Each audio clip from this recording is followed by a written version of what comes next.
de un portal. De igual manera, toda esta semana me dediqué a ver cine como así, por decir de algún modo, anterior de los años 60. O sea, prácticamente no vi nada en colores, lo cual es un tema, es bastante trabajoso. Pero Bien. bueno, Y después vi Verano del 85, ¿qué tiene Hola. eso? de Hola, François Ozon. ok, ¿qué tal esa? Excelente. Esa te la quería Excelente. recomendar a vos, Mm, de François sí, Ozon. No sé si te gusta François Ozon. hace mucho que no veo una película de él. La última que vi, esperen que cierro la ventana que no sé. Esperen un segundo, esperen.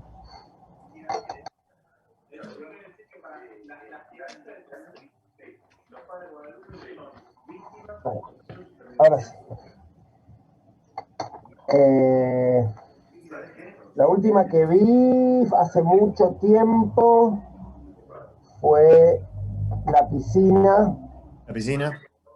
Estoy. Ocho. La Piscina y antes ¿Francis la había visto. viste? ¿Cuál? Francis. No.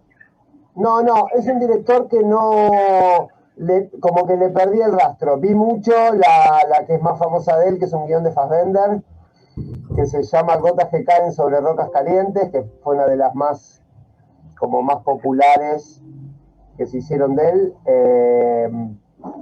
Y después como que le perdí el rastro, digamos, no le di mucha más bola. Y pues, supongo que por el momento tampoco le voy a dar porque estoy viendo, bueno, como les comenté, estoy viendo películas viejas. Así que no, estoy como con otra percepción, como para ver, digamos, cine contemporáneo. Igual, insisto, me parece, o sea, no porque no hubiera visto antes, pero ya estoy más grande, bueno, y estoy viviendo todas juntas, y claro, el valor que tiene, no sé, ¿vieron de John Huston, La jungla de asfalto? 1950. ¿No la vieron? Ok, bueno, claro, vos sí, Roberto, claro, es una película que tiene un valor, lo que pasa, que las películas de ahora ni a palos tienen. O sea, no, nada, es como, o sea, puede ser que yo esté en un goce nostálgico, quizás, pero me da la sensación que el tipo de plano que tiene, justo ahora, o sea, quería ver así como los grandes, o rever los grandes films de cine negro, pero tengo que hacer una nota que hoy vamos a leer algo de un libro de María Negroni, ¿les suena? ¿Saben quién es? ¿Sí? Es ¿Te la... podés acercar un poquito? Sí.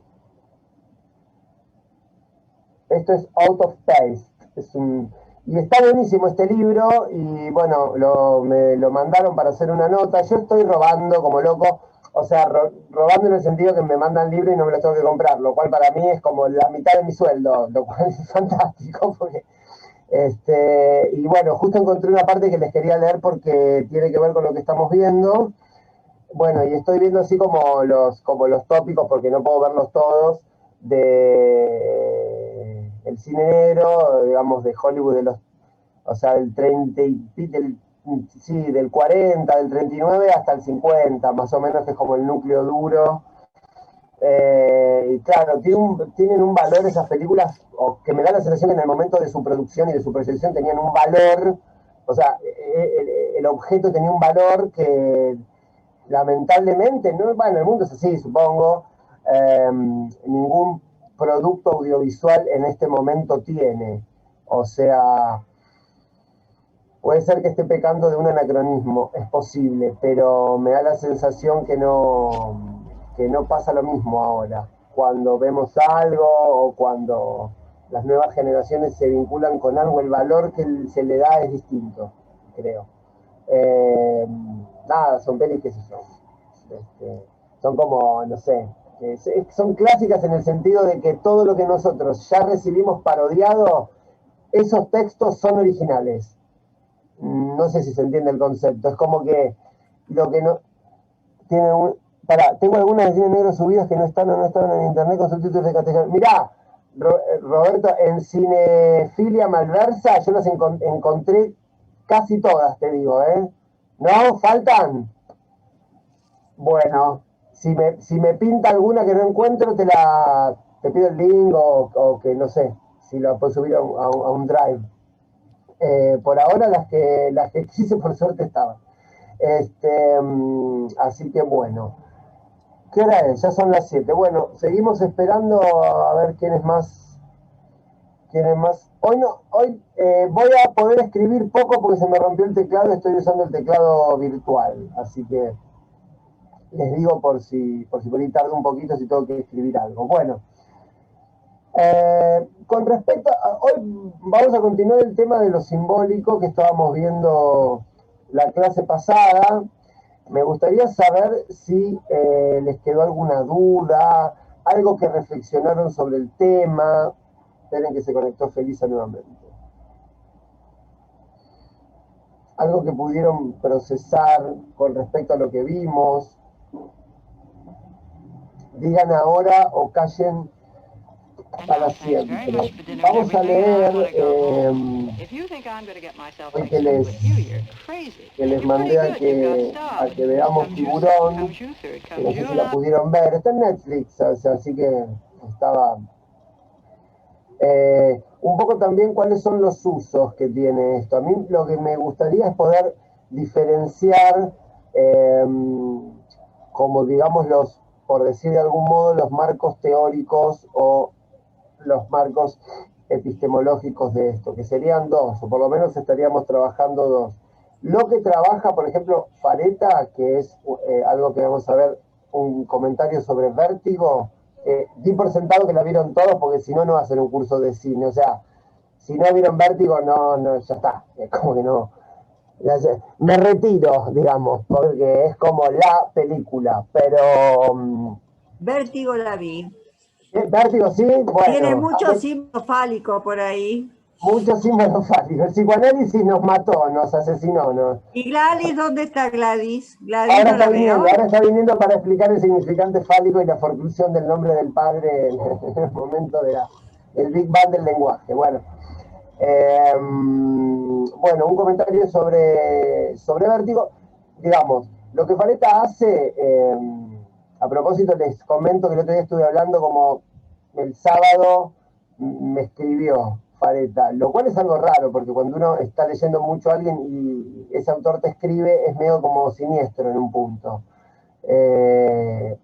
Porque yo le pensaba hacer una nota, bueno, y como es una persona grande y se me ocurrió un toque pesado, bueno, nada, hablamos, lo que me dijo que no... Acá tenés que definir lo que es grande. Acá grande, grande que es una persona muy cascarrabia, grande. Sí, cuidado con lo que deseas. Esa es la frase de... Sí. Sí, aparte yo tengo como ídolos medio lumpen siempre, o como más periféricos. O sea, cuando quería conocer a Enrique Sims, conocí a Enrique Sims, que no sé si saben quién es, supongo que sí. Y es un bajón. A Leonor Silvestri también, y también es medio rara, y ahora Fareta también. No hay que conocer a los ídolos, es mejor que estén en ese lugar, porque si no es un problema. Bueno, que ustedes puedan discriminar para qué se utiliza todo este pensamiento, digamos, como toda esta forma de ver un objeto. Pedro Saborido, no es mi ídolo, ni a palos, es mi ídolo Pedro Saborido. No. Ni a palos, no. Digamos, para que ustedes puedan diferenciar cuáles son los usos que pueden tener estas dos formas de análisis. Para separarlo en dos tenemos lo que sería esta especie de teoría estética que propone Fareta, que es reponer elementos míticos con respecto al cine y qué función tiene eso, o sea, por qué el cine repone esos elementos que, al decir de Fareta y también al de algunos autores que tienen, digamos, que tienen que tener una teoría estética sobre el siglo XIX, todas las artes posteriores a la Revolución Industrial lo que proponen no solamente es una forma de organización social, económica y política liberal, y si se supone que si proponen una organización de este tipo liberal, lo que tratan de borrar, primero que nada, es la tradición. Entonces, lo que Fareta comenta desde un lugar demasiado, a mi gusto, demasiado católico, es que el cine repone como un montón de elementos que estaban diseminados a partir del 480, o sea, a partir del Renacimiento, o sea, a partir del siglo XV, digamos. Esa sería como la matriz de todo su pensamiento. Y por otro lado, que es más mi palo, me parece, tenemos a Jameson, que es ese autor del cual les mandé un texto sobre la posmodernidad, que habla puntualmente sobre Tiburón, y también, digamos, tiene una mirada mítica o una mirada sobre el símbolo del monstruo, el Leviatán, que ahora vamos a ver qué es. ¿Les suena el Leviatán a algo? ¿A qué les suena? Hay un libro muy famoso que nos arruinó la existencia. ¿A qué les suena? ¿No? El Leviatán es el nombre del tratado político, quizás el primero más famoso de teoría política, de filosofía política, de Thomas Hobbes. ¿Les suena a Thomas Hobbes? Habría dos, así que yo recuerdo ahora. Maquiavelo es el primero, y después Hobbes. O sea, el príncipe y Hobbes, ¿no? Como la construcción del Estado moderno. Bueno, a eso él lo llama Leviatán. Y en realidad, ese monstruo, el Leviatán, continúa en la tradición, bueno, cuando cada vez que se abre en algún texto sobre este mito del hombre versus un monstruo de la naturaleza, un monstruo, ahí va, sobrehumano o no humano, remite a esa figura también, que es un monstruo marino.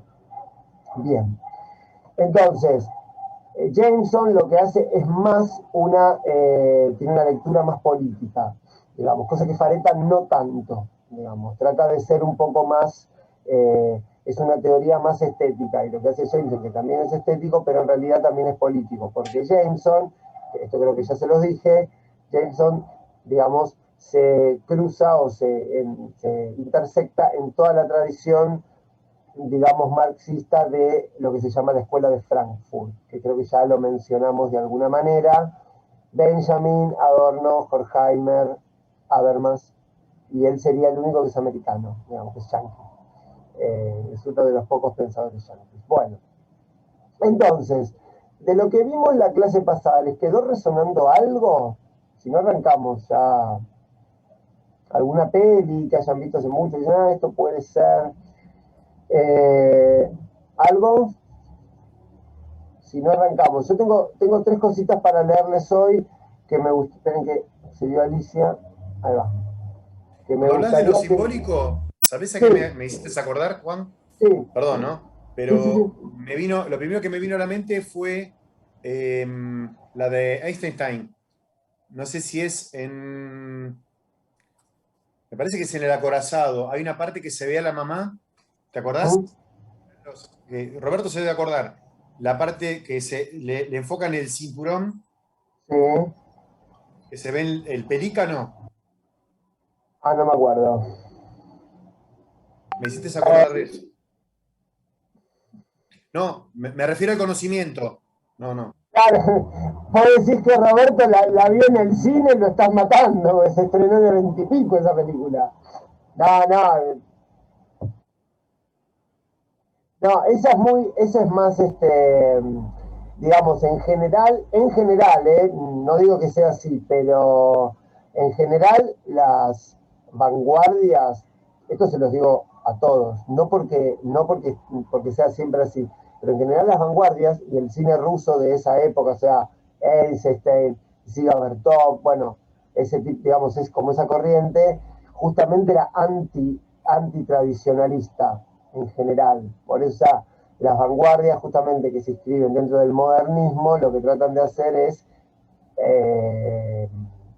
alterar la percepción, o sea, desautomatizar la percepción a partir de lo que sería el shock del arte moderno, del altomodernismo, entonces no trabajan como con esa lógica.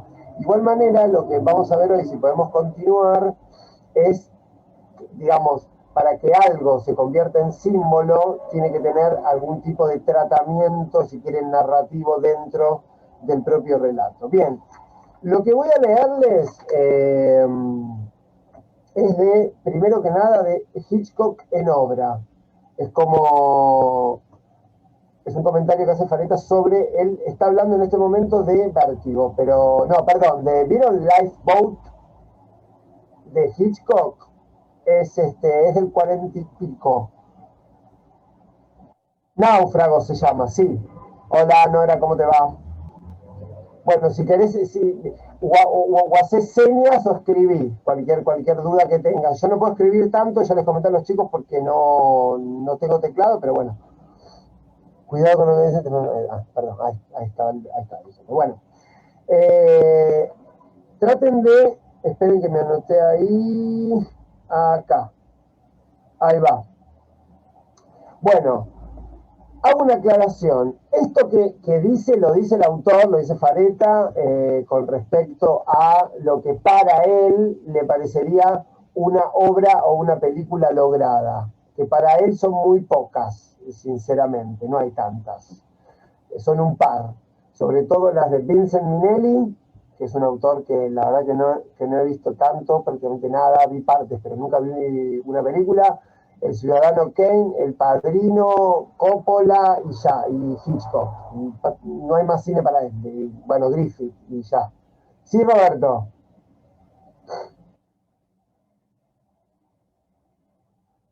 Sí, no existe. No existe. Te digo más, no solo que no existe, sí, para mí ese es el problema que tiene su teoría, digamos. Eh, que él, igual yo entiendo por dónde viene, porque hago un pequeño comentario. En general, cualquier autor que se precie de originalidad tiene que, de alguna manera, ser o establecerse como polo de una polémica, justamente, con respecto a otras teorías del cine. Y en general, las teorías del cine tienen un origen, un denominador común, que es, digamos, la crítica cinematográfica como tal. Esto ya lo vimos, comienza con André Bazin y los Cahiers du Cinéma, a partir del año 51, por ahí, porque Bazin muere en el 58. Y la Nouvelle Vague, que eran los críticos de Cahiers, eh, comienzan a filmar más o menos en el 59. De hecho, creo que Los 400 golpes sería como el primer film, como la primera concreción de toda esa teoría del cine, digamos, a partir del 59, creo que es esa película. Para Fareta solamente existe esto. ¿Por qué existe esto, Roberto? Porque él cree que el cine, por eso digo, tiene algunas inconsistencias su teoría, porque él cree que el cine como industria y como institución logra oponerse a un pensamiento positivista liberal que va en contra de lo que sería la tradición, ya sea estética y también de alguna manera espiritual. Entonces, él lo que ve en, digamos, Hollywood, pero esto es así, después habría que ver otras cosas que si quieren nos podemos charlar, de que Hollywood es una alianza judeo-cristiana. Judía seguro, cristiana seguramente también, y él llamado, digamos, él nombra algo que se llama el elemento austrohúngaro, que son los exiliados, más o menos de la Primera Guerra, que eran tipos que ya venían con un trabajo medio pensando en cine o pensando en el arte, que todos coagulan en los estudios y que los estudios, más o menos, logran reponer toda esta tradición que es lo que estamos viendo. O sea, los mitos, digamos, un cine más simbólico, un cine que reponga la tradición que había quedado dispersa a partir de hacía 3 siglos atrás. ¿Se entiende más o menos cómo, para que ustedes también cuando vean una peli puedan pensar, si recuerdan estos temas, por qué dice lo que dice? Porque si no, medio que no se entiende nada. De hecho, todo lo que él dice de Hitchcock, si después uno lee Zizek, por ejemplo, que también tiene un montón de estudios sobre Hitchcock, dice otra cosa. O sea, es como si estuvieran hablando de dos directores diferentes, digamos, pero es el mismo. Entonces, lo que él va a decir ahora lo dice con respecto a Lifeboat. También lo dice pensando en películas como Titanic o como Apocalipsis Now, para que se den cuenta cuál es el marco. Traten de anotar o de recordar o de preguntar palabras o conceptos que les llamen la atención. Y dice así, esto lo dice Fareta, dice, la obra más lograda sería entonces, y bajo este modo de entendimiento y método, aquella que reconfigure más elementos constitutivos de un sistema mítico operativo.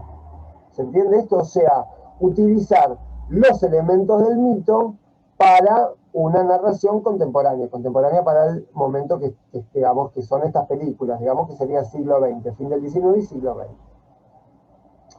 Así también se opera con otros ciclos míticos. O sea, lo que Fareta dice es que no importa no importa de qué ciclo mítico, o sea, de qué tradición esté trabajando.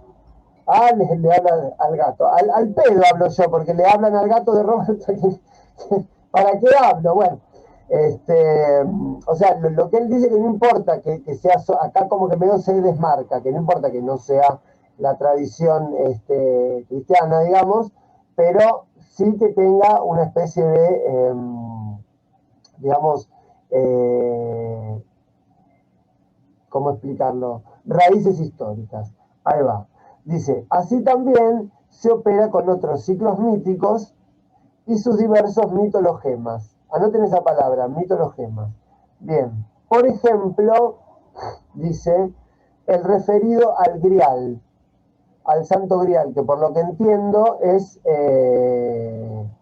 supongo que será lo del Rey Arturo, supongo yo. Dice, acá noten esto, claro que junto al viaje y la nave, estos son los mitos, viaje y nave. El viaje y la nave son aquellos que parecen contener, porque funciona como micromundo, esto pónganlo. Desde la noche de los tiempos, el primer lenguaje de los hombres. ¿Cuál es el primer lenguaje de los hombres? El mito. Tanto el viaje como la nave contienen a todos los demás. Ya lo de viaje lo habíamos visto.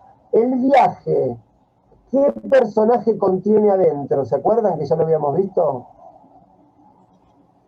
¿Se acuerdan? Hércules.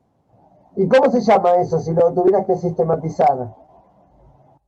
El héroe, muy El bien. héroe, sí. Perfectísimo. Sí, exactamente, sí. No importa, lo vamos a ver eso, por eso yo lo doy en guión. Así que, sí, tranqui. Que es como medio una estructura narrativa medio modélica que en realidad se sigue dando ahora o sigue pasando. Más o menos, pero sigue pasando. Bien.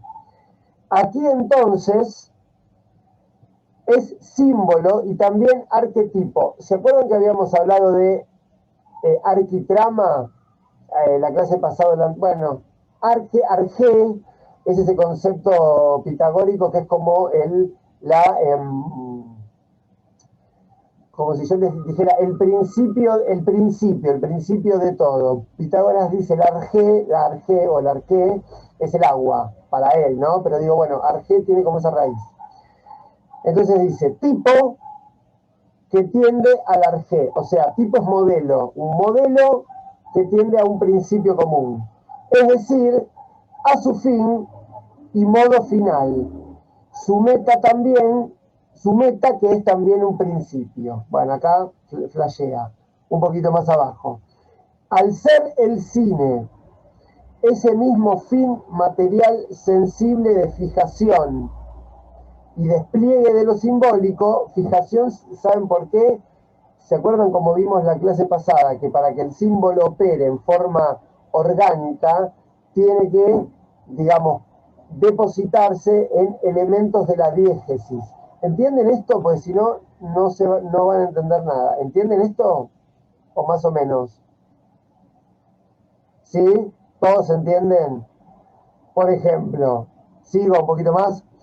Bueno, Si querés reforzarlo un poquito. bueno, voy a hablar lo más lento posible. Esta semana estuve pensando, tengo que hablar lento, pero igual no puedo, no estoy desbocado, estoy desbocado. Bueno, eh, el símbolo es algo que, a ver, para el creador, supónganse que yo quiero escribir un guión. Bueno, entonces digo, voy a trabajar, como dijo Roberto, voy a tomar como ejemplo los 12 pasos del héroe. Supónganse que yo pienso supónganse, el paso número 1 es eh, cuando recibe el llamado. Bueno, cuando recibe el llamado. Para que eso tenga un sentido, primero tengo que mostrar un estado inalterado, o sea, una comunidad, algo, un micromundo, y que ese llamado que interviene de una manera, podemos decir, medio metafísica. Piensen en Rocky siempre. Vieron que Rocky no se olvida porque la vio tantas veces que ya se olvida, pero él, para ir a pelear con Apolo, lo llaman por teléfono. Él no hace nada, no es que es como los boxeadores que van peleando con uno con otro y combate por el título mundial. Lo llaman por teléfono, por azar. A Harry Potter lo llaman por azar, o sea, lo llaman un búho blanco. Bueno, eso es el llamado. Ahora, ese llamado tiene que integrarse orgánicamente, o sea, de forma verosímil a una diégesis, o sea, a una trama. Esa diégesis en general es contemporánea. Por ejemplo, en Matrix, eso como ya es contemporánea del 99, igual contemporánea, tiene 20 años, pero bueno, imagínense que sea contemporánea. A él lo contactan por dónde, ¿se acuerdan? ¿Por la Teléfono. compu? Por la computadora, claro. Entonces tiene que, digamos, cada época te va exigiendo cierta actualidad para que se repita lo mismo, pero tiene que estar actualizado. Entonces eso es que un elemento simbólico viene de la tradición y se deposita de alguna manera. Ustedes piensen que, por ejemplo, tiburón, el monstruo es un monstruo, si bien es un tiburón que prácticamente opera medio como si fuera un humano, o sea, tiene como la inteligencia de un humano, pero bueno, es un monstruo natural. Podríamos tener un monstruo no natural. Por ejemplo, ¿qué monstruo conocen? El primer Leviatán del cine. Godzilla sería uno, ¿cuál es el otro? Frankenstein. No, sí, Frankenstein sí, pero no, Frankenstein es más como si yo te dijera, no es monstruo, es otra cosa. Tiene que ver con el ¿King autómata, Kong? como con otra. King Kong, exactamente. Y fíjense ¿Quién? que King Kong, que cuando cae, King Kong cuando cae del Empire State, claramente eso es un símbolo de otra cosa, digamos, ¿no? En principio sería un símbolo del crack del 29. ¿Saben lo que es el crack del 29? Sí. Si no, ya me voy a preocupar mucho. Si no saben lo que es el crack del 29, ya me preocupo. Bueno, entonces el cine inventa eso, inventa esa imagen increíble de un gorila cayendo del Empire State. O sea, bueno, entonces tiene que haber algo contemporáneo que soporte de alguna manera ese símbolo de la tradición mística. Bien, sigo un poquito más. Entonces dice, al ser el cine ese mismo fin, material sensible de fijación y despliegue simbólico, tenemos que con su puesta en obra termina lo que llamamos arte, al menos en Occidente. Entonces lo que Farete está diciendo, de alguna manera para hacer una especie de homenaje velado a Hegel, ustedes saben que Hegel es el que primero decreta la muerte del arte.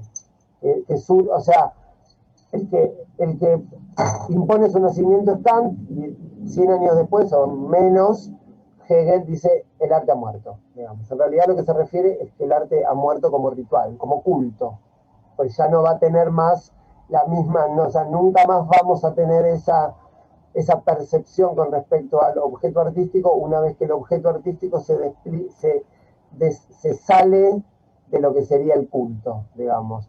¿Se entiende esto? Miren, piénsenlo así, si alguna vez fueron a una iglesia, seguramente habrán ido, a alguna iglesia o algún templo o algún lugar, yo creo que cuando todos entramos, la estatua de la Virgen no la vemos como un objeto artístico, la vemos como un objeto, no sé, yo la veo como un objeto decorativo, pero otro por ahí la ve como un objeto, no, yo por ahí cuando voy, no sé, cuando salgo, voy al gimnasio, qué sé yo, tengo acá unas cuadras, tengo una iglesia y hay una virgen afuera con un vidrio y hay gente que está así, bueno, están en una especie de performer, como una performance medio, pero bueno, están haciendo eso. Bueno, no están, o sea, uno ante una obra de arte no hace eso. ¿Se entiende a lo que voy? Entonces digo, para el idealismo alemán, que serían los que me inventan la estética, el arte ya muere en ese contexto. No porque después no haya arte, sino porque no hay ese tipo de arte, como que no vamos a tener ese tipo de percepción con lo artístico. Lo que nos está diciendo acá Fareta, queriéndose hacer el Hegel, es que muerto el cine, o una vez terminado el cine, para él el cine ya dio todo lo que tenía que dar, ya ganó la batalla, lo que no sabemos es cuál, pero parece que ya ganó. Después de esto ya no habrá otro arte tan global, tan masivo, digamos, que pueda reponer esta tradición. De hecho, por lo menos por ahora, 2021, no podríamos decir nosotros que las series que habitualmente vemos en Netflix o en otra plataforma tengan el impacto que tiene o que tenía una película en, no sé, hace 20 años, digamos. El nivel de vínculo, que es un poco lo que estaba hablando antes, el vínculo que nosotros tenemos con ese objeto es distinto. O sea, es como mucho más lúdico, si quieren, pero yo creo que ya, salvo excepciones, no tomamos esos objetos, no sé, audiovisuales como algo ligado al pensamiento, sino más bien lo tomamos como algo más ligado a el entretenimiento. ¿Qué les parece esto? ¿Sí?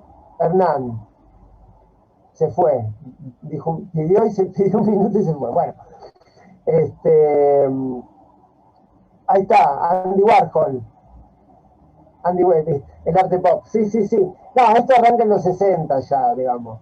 Pero igual manera yo creo que en los 60 todavía había como un contrato con respecto al arte o al cine distinto al que tenemos ahora. Bueno, después, Y fíjate ahora la imagen que tenemos. Fíjate ahora la imagen que tenemos. ¿cuál? ¿Quién es el A director ver, que está al lado mío? no veo. Roberto Felino. Ah, no. Vos sabés que yo tengo muy mala onda con los animales. Me genera cero ternura, cero todo, ¿no? Tengo como que, o sea, hay gente que ve un gato y yo, pero tengo que, porque no, porque nunca tuve una mascota, va, se los confieso. Nunca tuve una mascota. Bueno, ahora esperen que se conectó Esther, justo que ya nos vamos a desconectar. Bueno, bien. Otra cosita que tenía para leerles es sobre justamente, igual ahora se va a cortar, yo sigo hablando hasta que se corte. Eh, por lógica, si hay tradición mítica, si hay símbolo, lo que tiene que haber es también un personaje que contenga en sí mismo cierta mitología. Y la mitología está sostenida, encarnada en personas, en la figura del héroe. Digamos que cada vez es más difícil me parece, cada vez es más difícil de hacer verosímil, digamos. Es un tipo de personaje, digamos, es un tipo de figura que ya cada vez se hace como más insostenible, o por lo menos yo no recuerdo un héroe contemporáneo, yo no recuerdo, o sea, ustedes recuerdan, díganme, pero yo no recuerdo. Bueno, de lo que voy a hablarles ahora lo leí esta semana, esto que les conté para una nota que tengo que hacer, así como les mandé las de CISEC que me parecía que podía interesarles.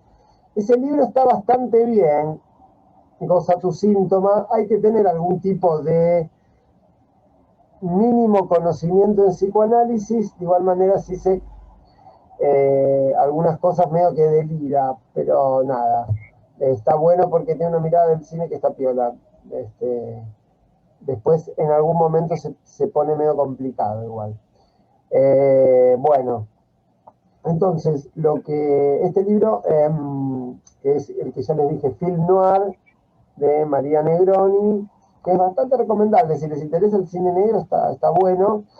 Eh, Tiene algo que está bueno para que vean cómo también los géneros, de alguna manera, aún el género del cine negro, que bueno, fue como una institución en un momento breve, pero fue una institución, también trabaja con esta lógica, fíjense. Ella nombra George Grela, que no sé quién es, pero dice, es autor de un notable ensayo titulado The Hard-Boiled Detective Novel, bueno, que es la novela de los detectives de literatura así de detectives.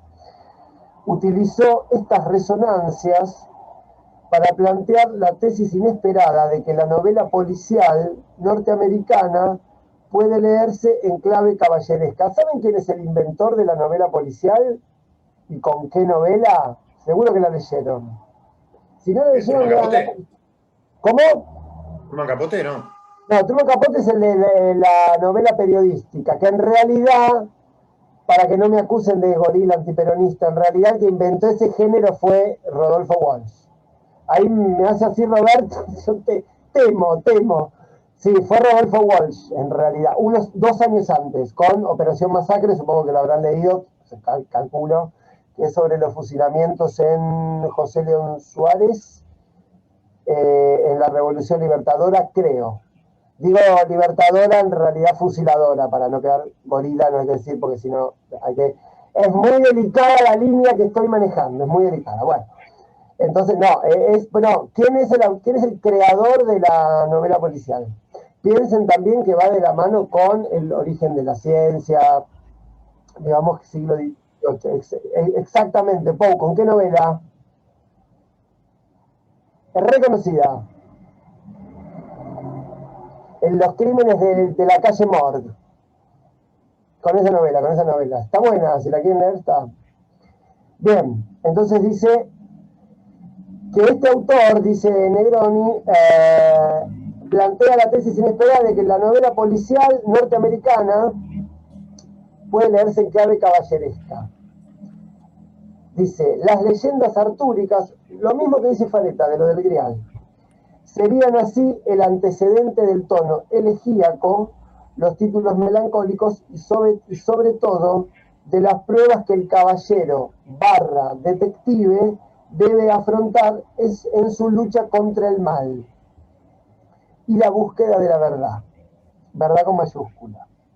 Una de ellas, acá empieza a dar lo que vamos a seguir viendo con Fareta ahora en un ratito, cuáles son los tópicos.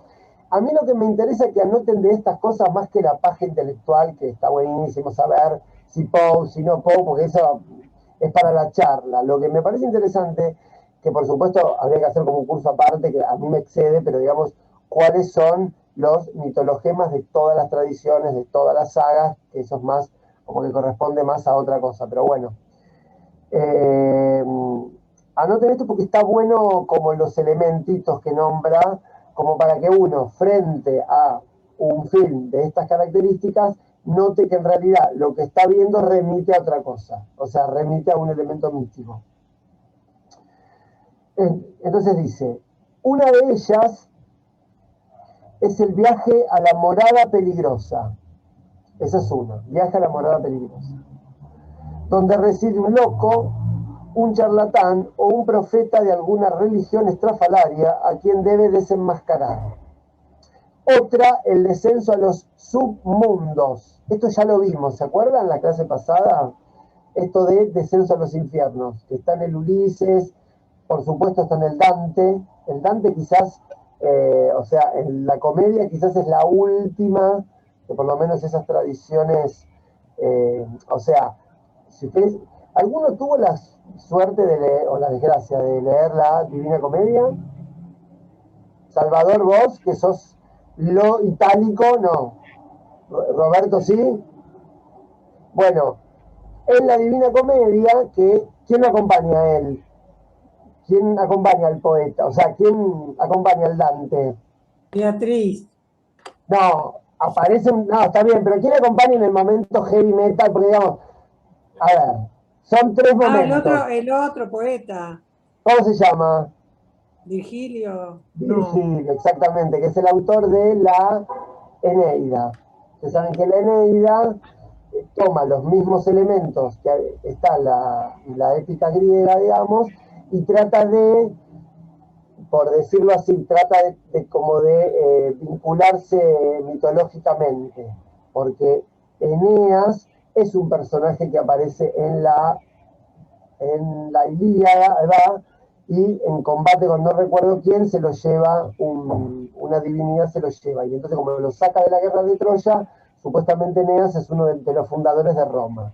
Entonces lo que trata de hacer el Imperio Romano es inventarse como un mito, pero como no tenían personajes tradicionales, lo toman de los pueblos que van conquistando. Cualquier semejanza con el mundo real es pura coincidencia. Entonces, lo que hace Dante es lo mismo, toma esos personajes y los vuelve a poner en clave cristiana, ultra cristiana. Bueno, sigo un poquito más. Otra es el descenso a los submundos, donde solo pueden lograr victorias parciales, dado que el dragón, en este caso, coincide con la sociedad entera. Lo que nos está diciendo acá Negroni es que en el policial negro toda la ciudad sería como una especie de gran infierno. ¿Se entiende esto? De hecho, yo esta semana estuve viendo varias películas de estas y efectivamente es así. Como que en el espacio off queda como todo el mundo social que nosotros conocemos. Es como que la ciudad se reinventa y todos son ladrones, prostitutas, dealers, policías y jueces. No hay más nada que eso. Digamos, es como, o sea, todo es una especie de submundo. Es como que la diégesis, que es parte del género, es el submundo. Todo el resto está en el espacio no. O sea, queda por el fuera del cuadro. ¿Se entiende esto, chicos? Piénsenlo. A ver, ¿qué otro género a ver si la sacan, qué otro género se le ocurre donde todo el entorno podría ser considerado un submundo, un descenso a los infiernos? Pero piénsenlo como diégesis. O sea, como verosímil, como universo simbólico estructurado. Es un género también. A mí me remite, no sé por qué, pero cuando vos me transmitís esas imágenes, a mí me hace acordar a la ciencia ficción. No sé por qué, pero... Pero pensemos, está bien eso que decís, sí, porque puede ser, digamos, llegar, por ejemplo, ir a Marte, el planeta rojo, calor, monstruos, etcétera. Pero piénsenlo acá, como en la Tierra. ¿Qué género? Bélico, épico. Bélico, exactamente. Particularmente el tema que, claro, vos tenés otra edad, Ornella, más para nosotros. ¿Cuál era? Supónganse años 70, 80, el género, subgénero, que era como una especie de reinvención de una estadía en el infierno. Hubo series, hubo grandes películas. El Holocausto es anterior, está muy bien eso que decís, pero es anterior. El más último. Al decir de Jameson, ¿cuál fue la primera guerra posmoderna? Hubo una que fue Vietnam. la primera. Exactamente, Vietnam. Vietnam. Yo lo dije también. Muy bien, muy bien. Premio para los dos a la final, los dos a la final. Exactamente, claro. Entonces, fíjense cómo esto que, a ver, uno ve infierno porque quiere ver infierno, no podría ver guerra, pero digo, todo el contexto, el bosque, el enemigo oculto, vieron que los vietnamitas, por lo menos en las películas más, si quieren, más de derecha, porque en realidad a nadie no, o sea, excepto que uno lea un texto puntualmente, nadie sabe bien qué pasaba en Vietnam. ¿Vieron que nadie sabe bien qué pasaba? Uno pensaba que los vietnamitas eran los malos y los americanos eran los buenos, que iban a liberar algo. Y después uno se entera que era como un disparate, que nada que ver. O sea, que era una guerrilla urbana. Apocalipsis Now es la película que tiene que ver con esto. De hecho, que creo que ya se los conté, Apocalipsis Now está basada en El corazón de las tinieblas de Conrad, y Conrad es uno de los narradores que, si ya leyeron el texto de Benjamin que les pasé a principio de cuatrimestre, se van a dar cuenta que una de las dos figuras que Benjamin toma y que repone como él lo que sería un narrador es el marinero. Bueno, si leen El corazón de las tinieblas, el marinero... ¿Sabés qué pasa con Nacido para Matar, Hernán? Que es una película modernista. Ahora si querés hablamos, porque es de Kubrick. Es de un metagénero, pero ahora hablamos. Entonces, está contada, si leyeron, yo El corazón de las tinieblas se lo recomiendo como novela, no así El agente secreto, que es un poco más pesadita, de Conrad, que de hecho hay una película de Hitchcock que está basada en El agente secreto, que se llama Sabotaje, que no sé si la vieron, pero no la que el tipo cae de la Estatua de la Libertad, otra, es anterior, es del 30 y pico. Bueno, si leen El corazón de las tinieblas, tiene como la misma matriz narrativa. Y está contada por un marinero. Entonces, sí, Roberto.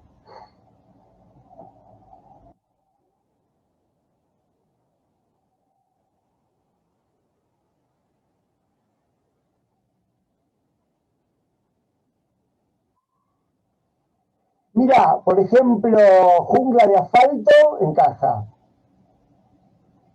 Viste que son todos malos, son como todos medios malos. The Killing, la de Kubrick, medio encaja. Más o menos. Lo que pasa es cierto, pero esa película justo es como de la primera, es más de género, esa. Después, porque digamos, en principio uno tiene que pensar siempre a los autores como en etapas, ¿vieron? Supónganse Hitchcock, por ejemplo, es un autor que tendría las tres, que si podemos la vamos a ver, las tres periodizaciones que hace Jameson, que toman todos igual, no es solo porque la haga Jameson, sino porque que sería realismo, modernismo y posmodernismo, tiene las tres dentro de su propio cine, digamos. Porque uno piensa que un autor firma igual, de la primera película a la última, y no es así.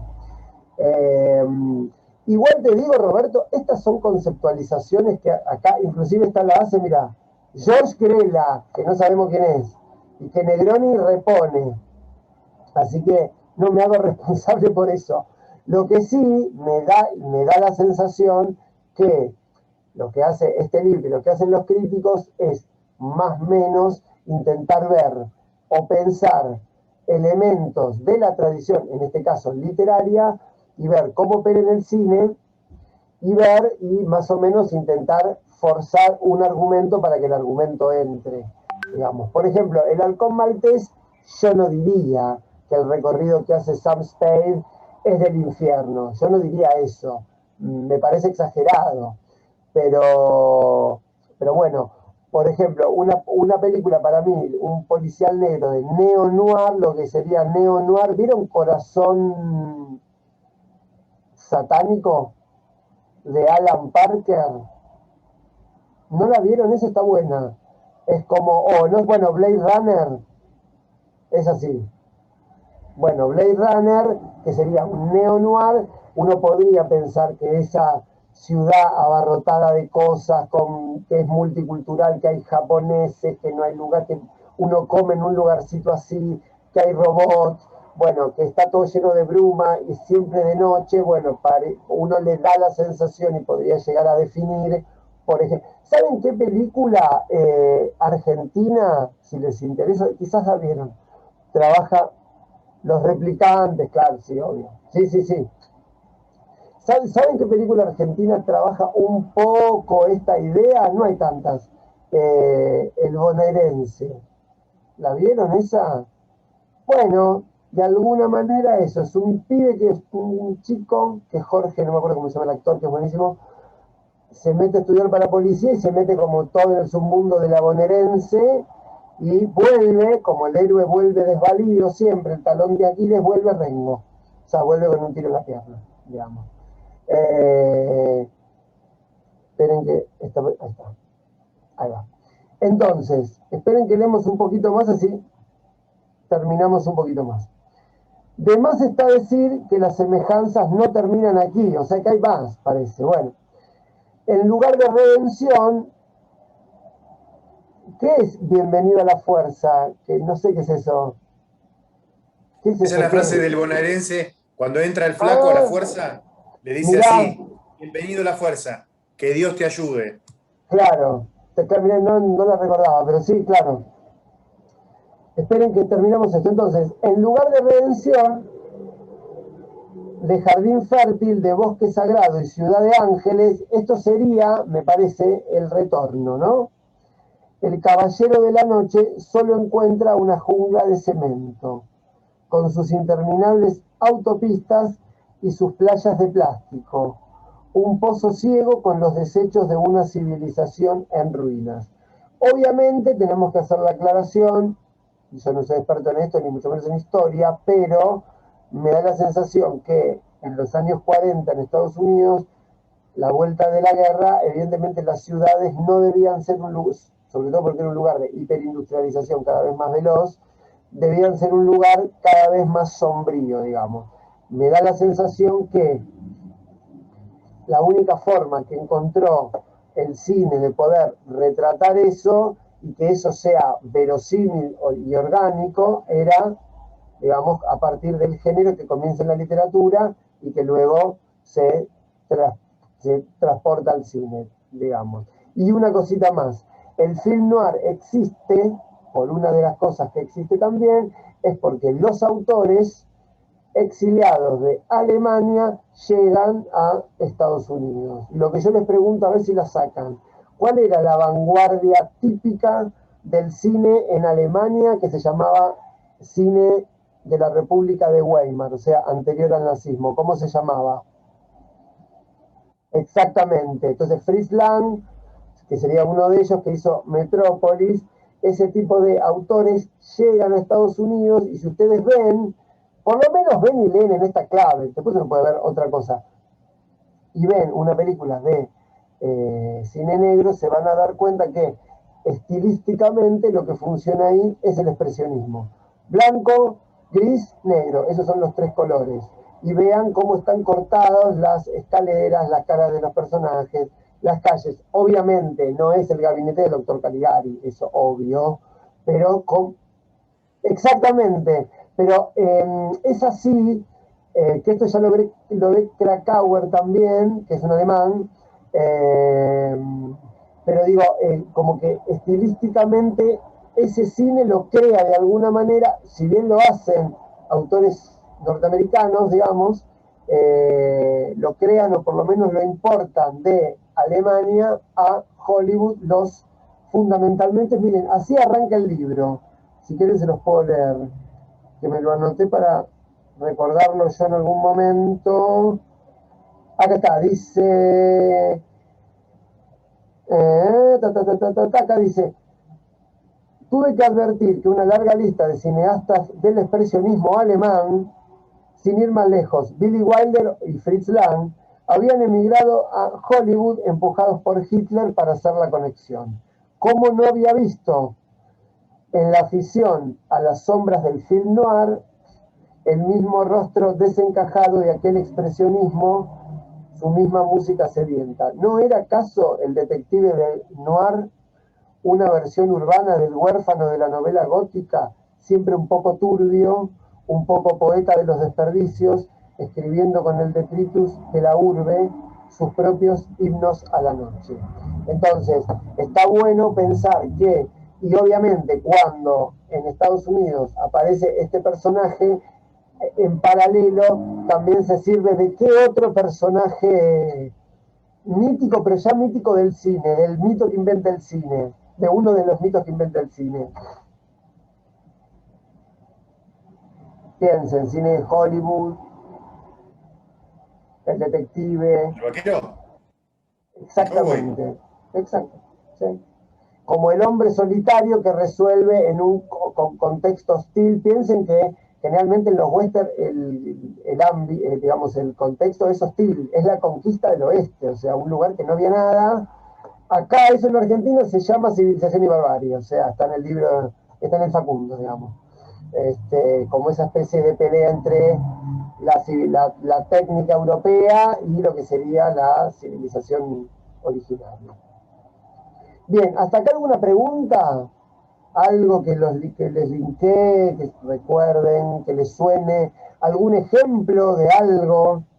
Lo que te quería preguntar, Juan, es la primera parte que dijiste, los elementos místicos, dijiste viaje a, y ahí no te pude escuchar bien. Espérame que no me acuerdo.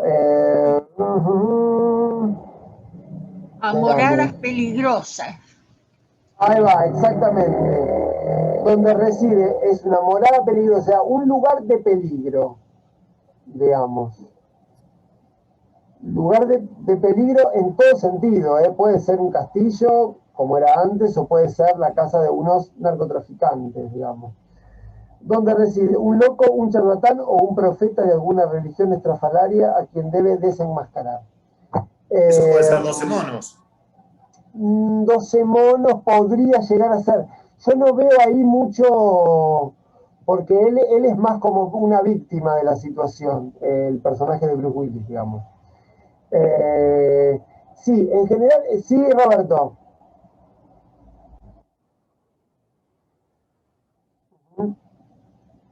Por supuesto, sí. Sí, por supuesto, sí, sí. Lo que pasa es que yo creo que habría que dividir, por ejemplo, Sunset Boulevard, que les dije que la vean, no, que yo la vi, que la había visto nuevamente, me parece que tiene elementos del cine negro, tiene una voz en off, tiene como una situación así como, digamos, para mí, la femme fatal ahí sería Norma Desmond, pero que es una femme fatal que ya está como en decadencia, digamos, eh, como ya como los últimos rastros, pero para mí toma elementos del cine negro, pero no sería cine negro como el texto original. ¿Esto saben dónde se ve bien, bien, bien? Como para que puedan identificar en lo que serían las películas de George Romero, de que inventa el género de los zombies, digamos, con La Noche de los Muertos Vivos, y lo que serían las películas post, no sé, post años 90, donde ya el género zombie llega o nos llega a nosotros como parodia. No porque no tengan los mismos elementos, tienen los mismos elementos, el tema es que la construcción de ese texto es distinta. Entonces, seguramente en el libro trata de dar como un pantallazo de cuáles serían los film noir más, digamos, más representativos, digamos, pero por supuesto que no son todos, porque seguramente, por ejemplo, hay películas de atraco. Por ejemplo, ¿vieron? Es muy vieja. ¿Vieron Rififi? ¿Se acuerdan de esa? Claro, bueno, esas pelis que no tienen que ver exactamente con maleantes, qué sé yo, Scarface para mí también sería una película. Scarface, la de Howard Hughes, claro. Entonces digo, siempre en general los géneros no se construyen como elementos puros, sino que tienen distintas cosas dentro, digamos, si bien por ahí lo más destacado, digamos, es lo que recordamos siempre cuando hacemos alguna mención, pero está bien eso que decís, Roberto, no, qué sé yo, ponele, hay películas de, no sé, déjame pensar un género, suponete, a ver, Frankenstein, ¿les parece ciencia ficción o no, por ejemplo? ¿O les parece cine fantástico? ¿O les parece literatura fantástica? Habría que ver, digamos, cuáles son los elementos que cada texto maneja. De igual manera tampoco se preocupen tanto por esto. Sí, lo que me parece que está bueno es ver que los elementos que transitan o que aparecen en el cine, sí trabaja desde este modelo simbólico, digamos, los elementos que aparecen son elementos que pertenecen, diríamos, a la tradición, digamos, o a cierta reconfiguración del mito. Siempre pensando, al decir de Fareta, que el cine es el único arte que puede hacer esto. ¿Por qué? Porque es para las masas. Eso siempre recuérdenlo. Para mí esto, pero bueno, esto ya es una cuestión más personal, pero si el cine es arte de masas. Cuando no es arte de masas, no es que no es cine, pero tiene otro objetivo. ¿Se entiende? O sea, a partir de los años 60 con el cine moderno, digamos, lo que termina pasando es que las masas se retiran del cine. Entonces todo esto empieza como a descender, digamos, empieza como a caer. No porque no haya grandes películas para mucha gente. El tema es que la concepción del cine ya no es para las masas. O por lo menos los autores modernistas ya, a ver, ¿ustedes creen que, por ejemplo, Godard es cine para masas? Digo Godard como podría decir Truffaut, si quieren también. O Tarkovsky. ¿Creen que Tarkovsky es para masas? No. Es modernismo, digamos. Es para élites. Es para una élite ilustrada. Entonces el cine entra como a planear así en decadencia. Entonces todo esto lo que es raro ver es que para masas finas, claro, sí, sí. Claro, con un capital simbólico elevado. Y sí, claro, porque si uno no tiene las categorías no puede construir el objeto. Esto es así. O sea, si uno no tiene esas categorías, por ejemplo, si uno no tiene la categoría, por ejemplo, de imagen-tiempo, ese es el concepto de Deleuze, uno no puede entender, no sé, ¿cómo se llama? Solaris, por ejemplo, que piensen que Solaris es una de las pocas películas de ciencia ficción que no son americanas, porque para que haya ciencia ficción tiene que haber desarrollo técnico en una región, si no, no hay ciencia ficción. Por eso la ciencia ficción es en Inglaterra, surge en Inglaterra justamente con Frankenstein, eh, y se desplaza a Estados Unidos. Y Argentina tuvo una pequeñísima, un pequeñísimo Adiós querida luna, ¿cuál? ¿La de Spinner? ¿Decís, Roberto? ¿La de Fernando Spinner? ¿La que trabajó con la pilleta? Lo que pasa que, sí, lo que pasa es que es paródica. Hubo otra que era también ciencia ficción que escribió el guión Piglia que se llama La Sonámbula. Más o menos, no, no está tan bien. Lo que pasa es que, claro, y te iba a decir, la de Hugo Santiago. Bueno, esa es la película, por ejemplo, favorita de Fareta de cine nacional. Acertaste. Claro, porque lo que Fareta dice es que, bueno, no, Fareta dice, pues, o sea, es algo que se puede ver también, que Argentina tuvo una pequeñísima revolución industrial muy chiquita, sobre todo en el periodo de entreguerras. Eh, por eso tuvo una pequeña literatura fantástica de ciencia ficción, que si no me equivoco, estaba un poco encarnada por Borges y Bioy Casares. Creo que hay unos libros que se llaman el séptimo Círculo, una colección que se llama medio así, que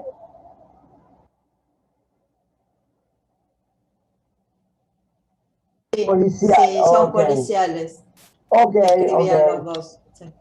Sí. Policial negro, que Sí. escribían ella, se llamaba Bustos Domecq, algo así, ¿puede ser? ¿No? Sí, sí. El personaje, el inspector. Ah, perfecto, ahí va, ahí va.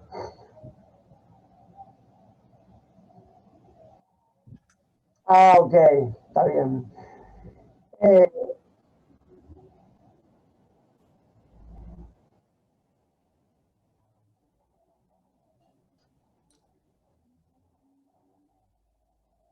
claro, porque una de las cosas que habría que pensar, que eso estaría bueno, no sé, pensarlo, no sé, lo puedo pensar juntos o lo puede pensar cada uno en su casa y lo podemos contar, es por qué la ciencia ficción, por ejemplo, acá no tenemos esa tradición, pero no como tradición, porque puede ser que algo no sea como tradición y sin embargo haya una producción.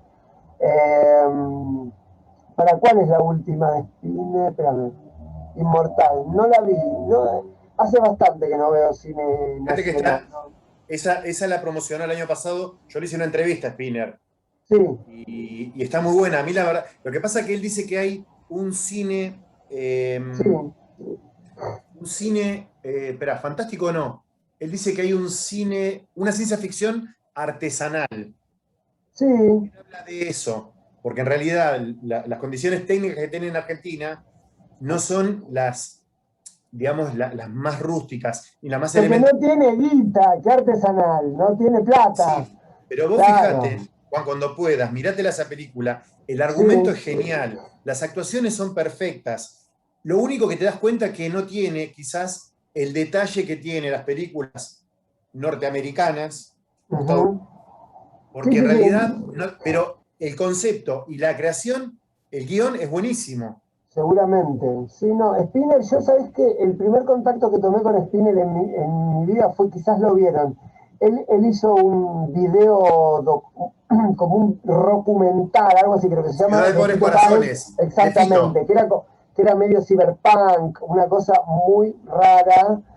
porque en ese Eh, momento Emi tenía mucha plata. Yo lo fui a ver eh, eso al Museo del Bicentenario ahí sí, en Riobamba. Bueno, sí, él sí, contó sí. que en ese momento en el momento que lanzó Fito, había mucha plata para poner. Emi, la compañía, usa mucho dinero, y él le dijeron, ¿querés hacer tipo un corto? Y él dijo, bárbaro, vamos. Es más, nos contó las anécdotas. A él le robaron esas películas. Ah, mira. A él, sí, tenía como 6 o 7 videos, se los robaron, y en su momento, Alberto Olmedo pidió en No Toca Botón, sí, ¿La porque devuelvan? No. el negro lo amaba a Fito, y le pidió Sí. a los tipos que él dijo por tele, dijo, miren, hay un director, dice que le robaron esto, por favor, es de Fito Páez, por favor, devuélvanselo. Fueron, y él después contó que había un dealer que fue a la casa de uno, lo quiso cambiar por, ya sabemos, ¿no? Y Sí, bueno, sí. el comisario después le dijo, quiere que Aceptaron, aparte que obvio, se... esos drogadictos aceptaron todo. No. Lo más cómico, Obviamente. el comisario le dijo al tipo, ¿quiere que aparte que le vuelan, quiere que le peguemos a los tipos? Y No, dijo, claro. No, me no, devuelvan no. las películas, nada más. Y es más, Sí. en esa hay una parte que se ve a Luca Prodan. Si vos te fijas bien, Ah, hay una mira. película filmada en Palladium y se ve un paneo y se lo ve a Luca en un rincón. Mira, de hecho, ahora que lo contás, recuerdo que esta que yo les nombré hace un ratito, La Sonámbula, es de Spinner también, creo. Creo que la hizo él también, que es un guión de Piglia, que trabaja Eusebio Poncela, que hace como de que es un robot, no sé, una cosa muy extraña. Piglia, gran escritor, se los recomiendo. Más sus libros de teoría que sus novelas, pero bueno, y respiración artificial sí. Bueno, no sé de qué estábamos hablando, ya me perdí, me fui. Estamos hablando de, ¿qué era? Ah, esto, de pensar, y ahora faltan 6 minutos, se corta y nos vamos a conectar, pensar por qué en la producción local, primero, no hay tanto género, el único género que que podríamos decir que ha tenido gran producción es el grotesco, por ejemplo, ¿por qué no hay otros géneros? En tanto que podríamos pensar que... Sí, Roberto, por supuesto, no, digo ahora... Sí, sí, sí. Ujú. No, digo ahora, en el sentido de que digo, qué sé yo no podría ubicar en los últimos 30 años, de decir, hubo cine de género, no sé, a escala, te estoy hablando a escala tipo películas, esto, ¿no? Películas de industria, o sea, no hay industria, pero digo, ¿por qué no hay, por ejemplo, una película, ponele, de cine negro, no sé, eh, que banque el Instituto de Cine a un director, no sé, Nobel, se podría hacer a nivel dinero, no es tan caro, digamos, como si, por ejemplo, hacer una película épica o una película de ciencia ficción. Pero digo, ¿por qué no hay, por qué en las cinematografías periféricas, digo periféricas en tanto que los centros cinematográficos son Estados Unidos y Europa, eso sería, ¿por qué no hay géneros? ¿Por qué no existe la tradición del género?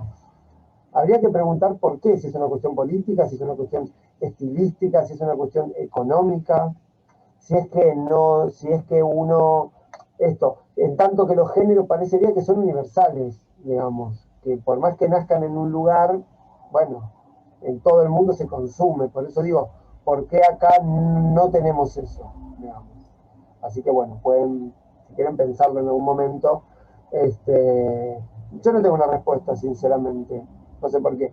Se me ocurre que, por lo que les podría decir, es que no tenemos nosotros la tradición de la industria de cine, que en algún momento había y luego no hubo más, pero igual creo que hasta los 70 hubo industria de cine, o por lo menos había estudios, había dos que yo recuerdo. Aries, que no sé si se acuerdan, Aries, que era como un saxo así medio...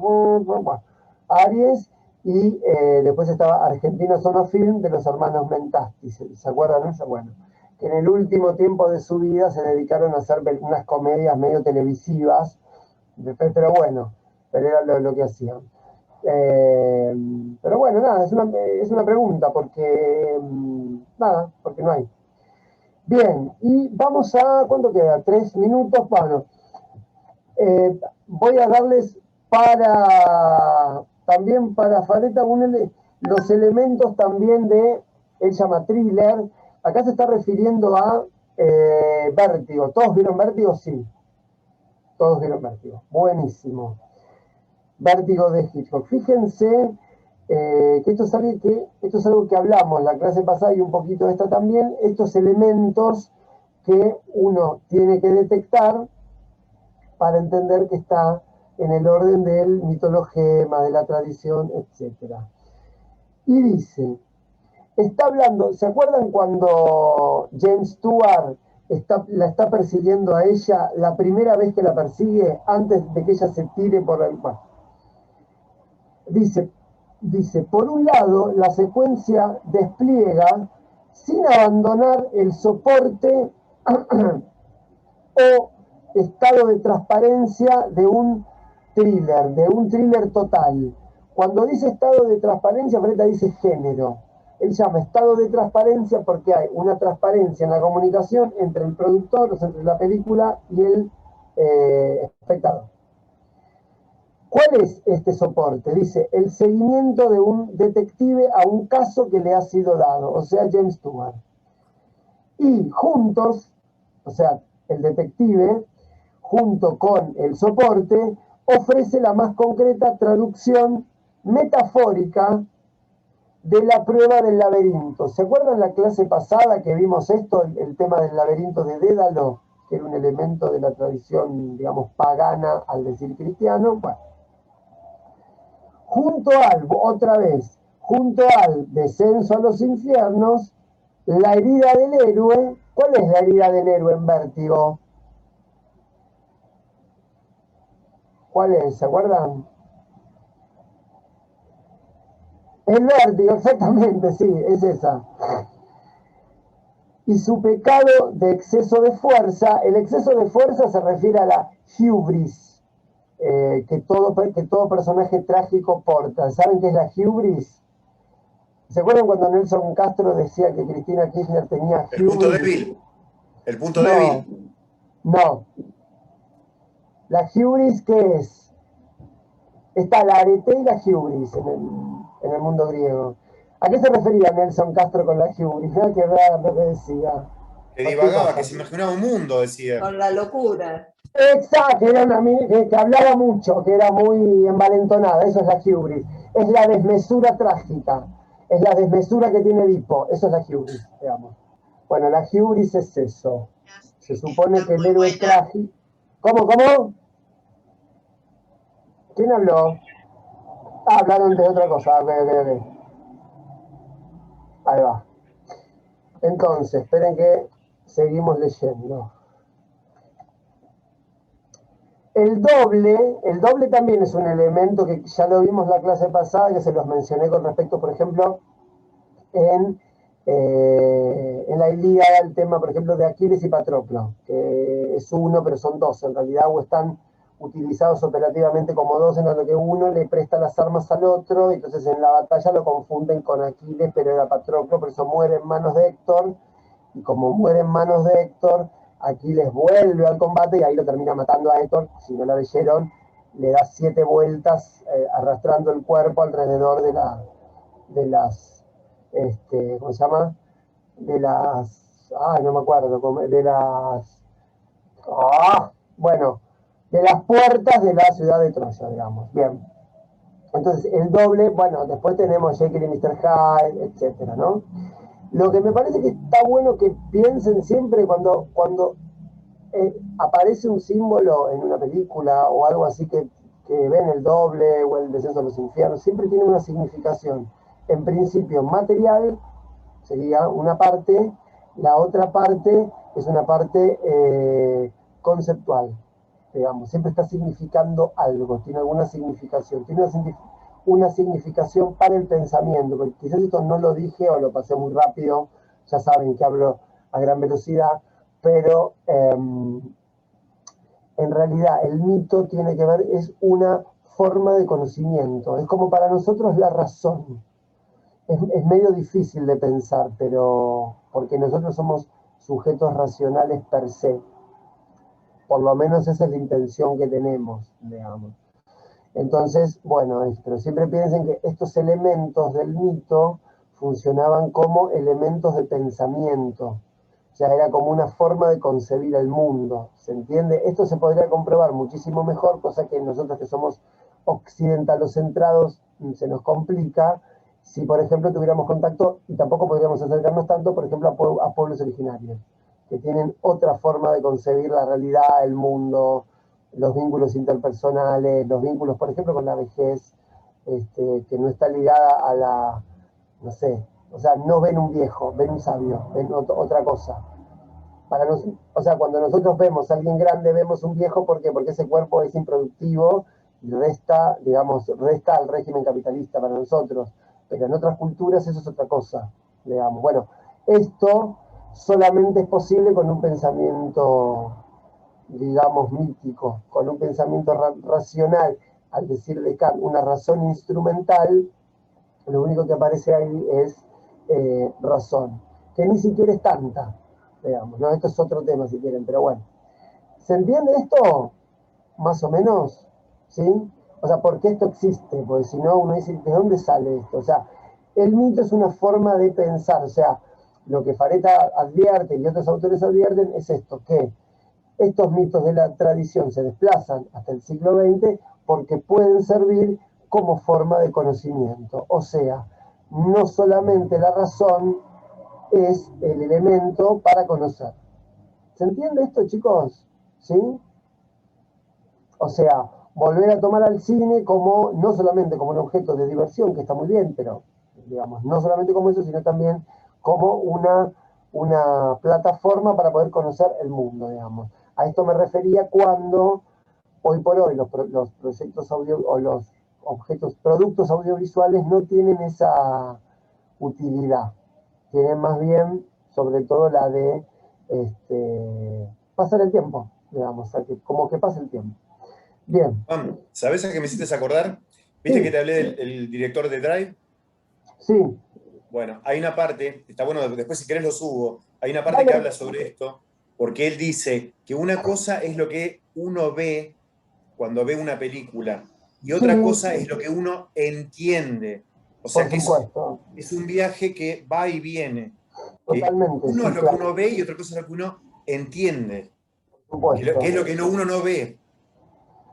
Por supuesto. Yo creo que habría varias cosas para decir con respecto a esto. A mí me da la sensación que un poco, ustedes saben, yo este curso lo empecé a dar este año, a principio de año, yo daba guión históricamente, hace muchos años, y una de las cosas que me preguntaba, pero también obviamente tengo que ir descubriéndolo yo en el transcurso del tiempo, seguramente sistematizaré mejor, que bueno, esta primera experiencia les pido disculpas si es muy confuso y muy caótico, porque para mí lo único, o lo que uno debería ofrecerle a los alumnos son categorías de percepción. ¿Por qué? Porque un objeto artístico se termina de completar en la instancia de la recepción, al decir de los formalistas rusos. Entonces, si no hay una instancia de la percepción, no se da completo. Ahora, para que la instancia de la percepción pueda, como vos decís, Hernán, ver algo, tiene que tener ciertas categorías, si no, no las puede inventar. O sea, a ver, esto, qué sé yo, ponele, no sé, la música contemporánea, supónganse.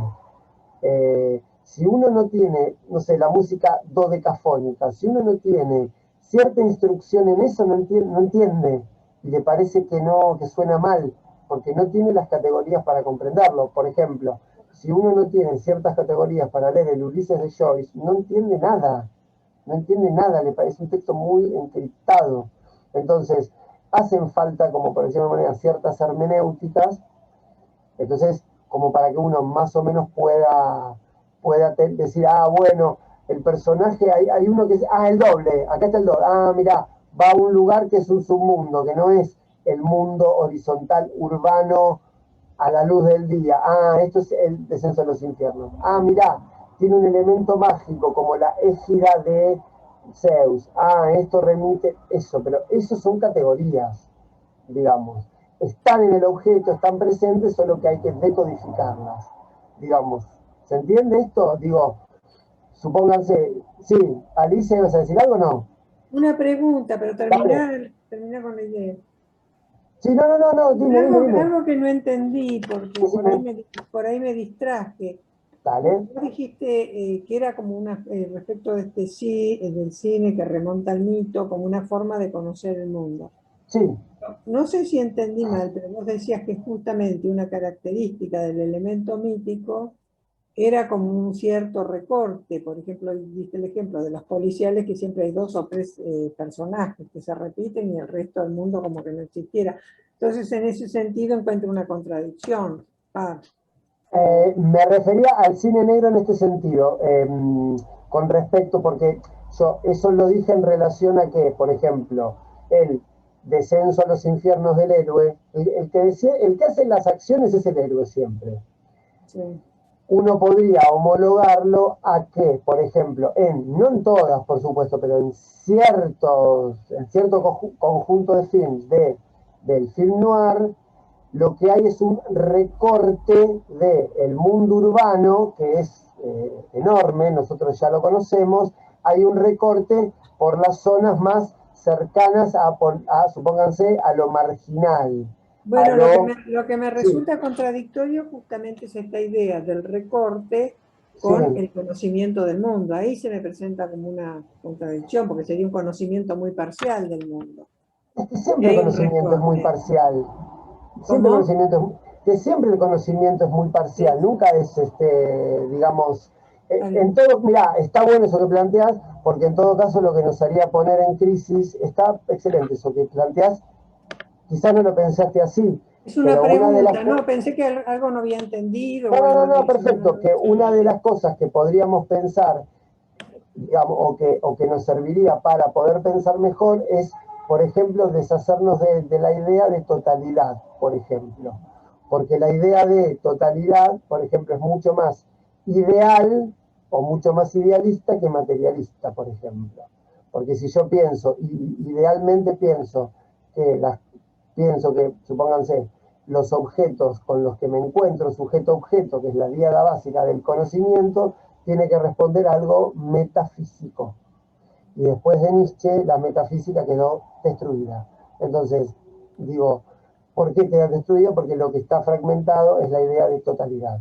Entonces, justamente lo que me parece que, por ejemplo, sería interesante desde el cine negro hacer ese recorte para conocer el mundo es, bueno, voy a conocer también o acercarme también a una zona del mundo que yo como espectador promedio desconozco, que es el submundo del juego, la prostitución, la droga, etcétera, etcétera, en los 40. Supónganse que en los 40 lo más trash que había era, no sé, la mafia que traficaba alcohol, supónganse. Ahora hay mega narcotraficantes, no sé, es más mainstream, digamos. Entonces, creo que me perdí, pero bueno, les leo cómo termina Fareta. Entonces dice que el exceso de fuerza, que estaba con la hubris, el doble, el viaje y la guerra de donde la toma de los relatos, particularmente de la Ilíada, ¿no? Que es el primer relato, por lo menos mítico de Occidente, el primer poema épico de Occidente, es una batalla, que es la batalla de Troya.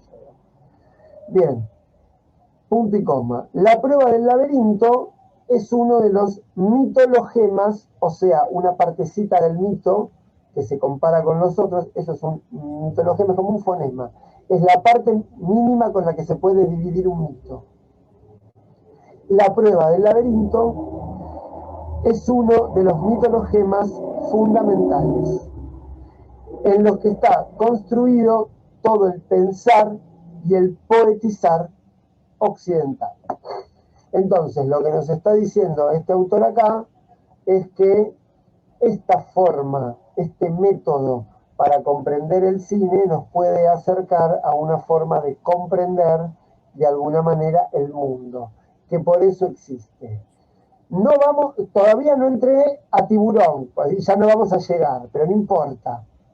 Así que lo vamos a ver la clase que viene y vamos a arrancar con la alegoría. Ahora bien, yo les hago una pregunta, para que también hablen un poco ustedes, porque si no hablo yo toda la clase y no me embole. ¿Cuál les parece que podrían ser los problemas que este método, de alguna manera, por decir, hermenéutico, tiene? O sea, el tema del mito, no sé, de lo simbólico, ¿cuál es el problema? Si es que tiene alguno, pero en general como todos los métodos, todas las hermenéuticas tienen un problema o tienen algo polémico, ¿no? Que se instala como un polo de una discusión. ¿Cuál les parece que podría ser? Yo digo los conocimientos previos. Cuanto menos sabés, menos vas a entender. Si no Por conoces ejemplo, nada de la Ilíada o del por Dante, ejemplo, entonces vos dirías, Teresa, que si uno no tiene elementos o categorías, digamos, subjetivas, no entendería eso. Bien, yo ahí tengo un comentario. Lo que sostiene estos autores es que lo simbólico se tiene que entender igual. O sea, que un espectador promedio ve una película. Miren, ¿vieron en Sunset Boulevard? Porque cuando yo la vi dije, esto se lo voy a decir a los chicos para que entiendan un poco la diferencia entre símbolo y alegoría. Hay una pequeña alegoría cuando ella va al estudio, que se encuentra con Cecil B. DeMille, ¿vieron? Bueno, y que de la nada hay un foquista arriba que le dice, oh, Norma Desmond, digamos, le tuerce el foco, ella se ilumina y vuelve como a recrear cuando ella era bueno, eso es una alegoría. ¿Saben por qué es una alegoría? Porque no tiene causa narrativa lógica para que esa situación pase. Está como extrapolada, es como un momento poético que no tiene sentido narrativo. Es como que de la nada, un tipo que está trabajando le dice, oh, es Norma Desmond, y la apunta para generar todo una especie de signo, digamos, de lo que era ella cuando era famosa y qué sé yo. A lo que voy con esto es que sí, parece, viste que parece, pero no es totalmente natural. Que se le acercan todos medio, oh, y van todos. Si fuera tan famosa, no sería que está ahí tirada, echada, perdida, medio borracha. O sea, tan famosa no era, digamos. Pero si la vuelven a ver, cuando yo la vi, dije, esto es una alegoría, porque no hay nada que se integre, digamos, entre comillas, orgánicamente. Pero a efectos pedagógicos, digamos, para lo que yo les quiero explicar, es que, como dice Teresa, supuestamente lo simbólico, como es algo, es que en realidad acá está el problema, digamos, que Fareta, bueno, que en realidad ellos creen en una humanidad medio que no existe más. Digamos, si uno tiene una tendencia medio filomarxista, medio otra onda, se da cuenta que estas grandes ideas, estas ideas medio así, ya no existen más. Porque lo que termina pasando es que el símbolo tiene que entenderse para todos. ¿Sí? Y que supuestamente todos, como somos parte del género humano, lo vamos a entender igual, porque es algo que ya está en las narraciones de los niños, ¿se entiende? Entonces, lo que yo les diría es que uno de los problemas que encarna digamos, esta lectura simbólica es que es una sola, que puede funcionar que es algo cristalizado, que no propone nuevas lecturas o por lo menos nuevos símbolos, es algo cristalizado. O sea, lo digo ahora, sería, por decir de algún modo, un gesto conservador, para decirlo mal y pronto. Trabajar desde este paradigma, de alguna manera nos cristaliza y nos congela. ¿Por qué? Porque no hay posibilidad de crear nuevos símbolos. Si yo se supone que con lo que tengo que trabajar es algo de 2500 años atrás. De hecho, es un poco lo que les dije, que no sé en qué clase es. Bueno, preguntémonos por qué el periplo del héroe, como dijo hoy Roberto, los 12 pasos del héroe se usó en Grecia y se usa ahora. Fíjense, tragedias no se escriben más. Un género que duró un siglo, un poquito más, pero duró más o menos un siglo. Y después no se escribieron más tragedias como las tragedias griegas. Shakespeare escribió tragedias, pero digo, no se escribieron más. Un género que se extinguió como género. Lo que le pasa, o sea, el pensamiento trágico se extinguió en el mundo contemporáneo, ya no existe más. Entonces, ¿por qué la estructura del mito y la estructura del héroe sí se sigue usando y sí la sigue usando el cine? Esa es la pregunta que deberíamos hacernos. ¿No es un poco conservadora? ¿Nos sigue planteando valores que habría que transvalorar, valga la redundancia? Sí, Hernán. ¿Sabés que ¿Querés ir me a hace pensar también que está también la Sí, cultura, viste que ahora está muy de moda, la moda de la cancelación? sí, Viste que, por ejemplo, vos me hablás de una cosa que es ancestral, pero por ejemplo, hay cosas que se transformaron. Por sí, ejemplo, Walt Disney agarraba las historias que eran trágicas y sí, las transformaba en algo, en una metáfora que siempre terminaba todo con un happy end o con un sí, final feliz, cuando sí, en realidad la historia en sí es trágica. Los hermanos Grimm escribían tragedias, o sea, y es como que después se volvió como medio pasteurizado el asunto. Se volvió Yo me muy... refiero, perdón una cosita, me refiero, cuando digo tragedia, me refiero a no que suponete que terminaba algo mal, sino a la estructura típica de la tragedia del siglo V antes de Cristo. Que por ejemplo, Edipo, la vacante, no sé, toda la Oristía con Agamenón, que es la primera de tres, que no me acuerdo cómo se llaman las otras tres, pero digo, esa estructura ya no se usa más. O sea, el pensamiento trágico ya no se usa más. Sin embargo, toda la estructura del mito aún hoy sigue funcionando. La pregunta es ¿por qué? Que creo que ya se los dije. Bueno, pensemos por qué. Si es que le sirve al cine, si es que no se pueden contar historias de otra forma. Entonces, justamente, cine contemporáneo, que es el nombre del curso en definitiva, es todas las narraciones cinematográficas y toda la estilística cinematográfica que se corre de un pensamiento, entre comillas, simbólico, conservador. ¿Se entiende? Que arranca en el modernismo, arranca con lo que sería así, Mirta. No, que no es la única manera de hacer cine. Por supuesto. Creo que esto a lo que lleva más es, bueno, precisamente a un cine de masas, que es como la fórmula que funciona seguro porque todo el mundo lo entiende, todo el mundo más o menos sabe cuál va a ser el devenir de la historia, con todos, digamos, los cambios que obviamente tiene de una película a otra, pero Sí, sabe cuál va a ser el devenir de la acción. Tal vez por eso es una fórmula que sigue funcionando en determinado cine y por eso hay directores que la siguen aplicando. seguro. Yo lo que pienso es que es cierto eso que vos decís. El tema es que hay, a ver, como si yo te dijera esto, bueno, si esto es así, entonces, solo porque el espectador sabe, yo creo que les nombré, a ustedes o los nombré en guión. Roland Barthes define una narración con dos elementos, algo que se llama intriga de predestinación, que, o sea, fíjense como la paradoja, intriga de predestinación. Si es intriga, no está predestinado. Y frase hermenéutica, que es exactamente eso que vos decís. Dice, el cine tiene un carácter ritual, uno todo el tiempo, cada vez que va a ver lo mismo. O sea, va a ver esa frase hermenéutica, cómo va, digamos, disolviendo siempre lo mismo. Uno ya sabe que el héroe va a terminar más o menos de tal forma, que si es un western va a terminar más o menos de tal forma.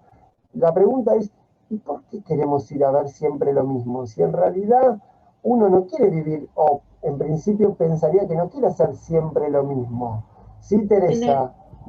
tiene, Dime. Yo pienso que tiene que ver también con la ideología capitalista. Es decir, ¿Cuál es? la transmisión de determinados valores que se quieren Ujú, seguir manteniendo. perfectamente.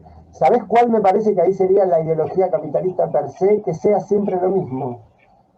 O sea, la producción en serie es la ideología. Uno piensa que está en el contenido, cuando en realidad está en la forma de producción.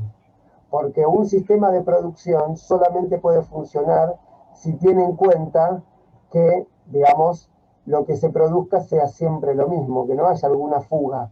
Porque si hay una fuga, lo que se pone en peligro de alguna manera son las relaciones de producción.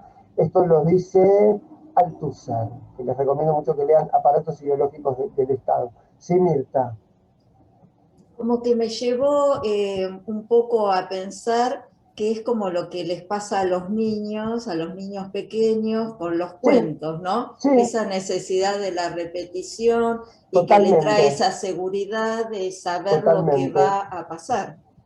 Totalmente. Claro, pero uno que exactamente. El tema es que si uno, por ejemplo, lee o tiene cierto acceso a los mitos griegos, por ejemplo, son como tremendos y son muy distintos entre sí. El problema es que la modernidad, de algún modo, atrapó esto y lo que lo convirtió en una especie de máquina semiótica que propone siempre lo mismo.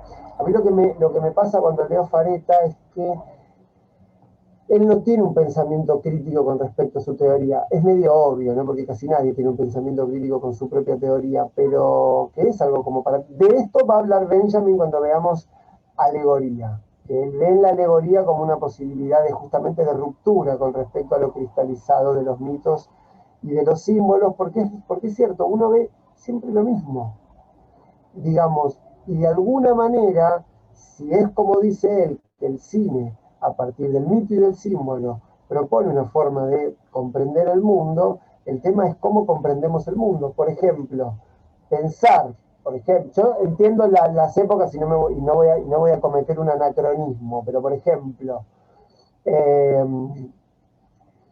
por ejemplo, si yo les digo esto, digo, bueno, piensen en una pareja, 30 y pico,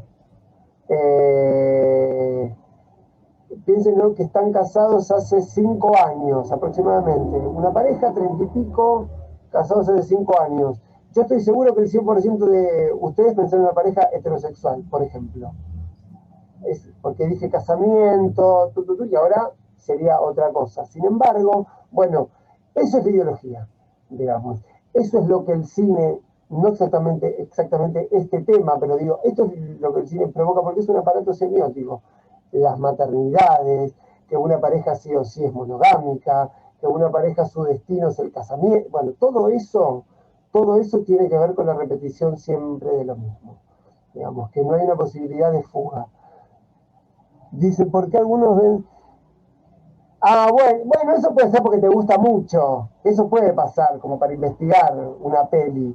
Pero digo, en general, como construcción ideológica, a esto voy, ¿no? Yo creo que lo de Fareta está bueno, como que es interesante como teoría estética, pero me parece que estamos en un momento del mundo que de alguna manera tenemos que fugar, digamos, de las líneas duras del ser, digamos, que es de alguna manera lo que propone siempre el cine mainstream.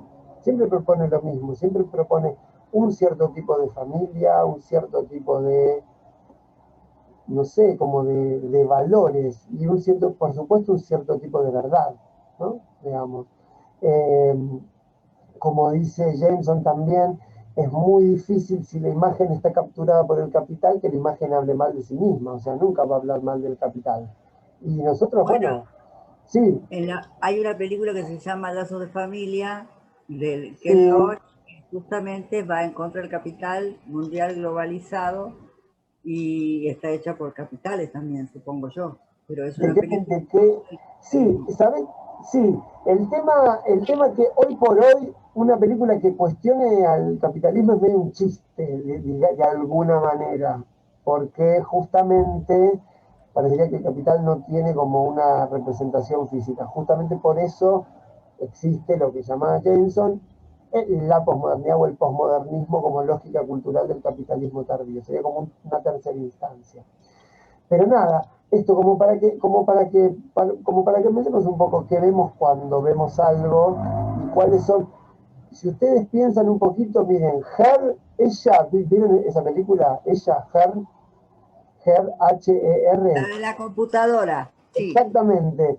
Fíjense una cosa, él tiene un vínculo con una app, ¿no? Porque es una aplicación. Bueno, el vínculo que tiene es el mismo, vínculo heterosexual, monogámico.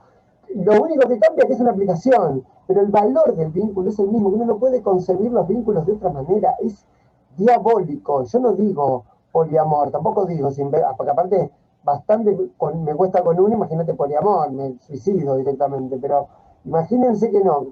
Digo, el valor es lo que, digamos, como que la ideología es lo que hay que destrabar, porque es una película que parece muy moderna y que está hablando de algo muy moderno y como medio, como una distopía medio inmediata, y sin embargo el valor que sostiene es el mismo.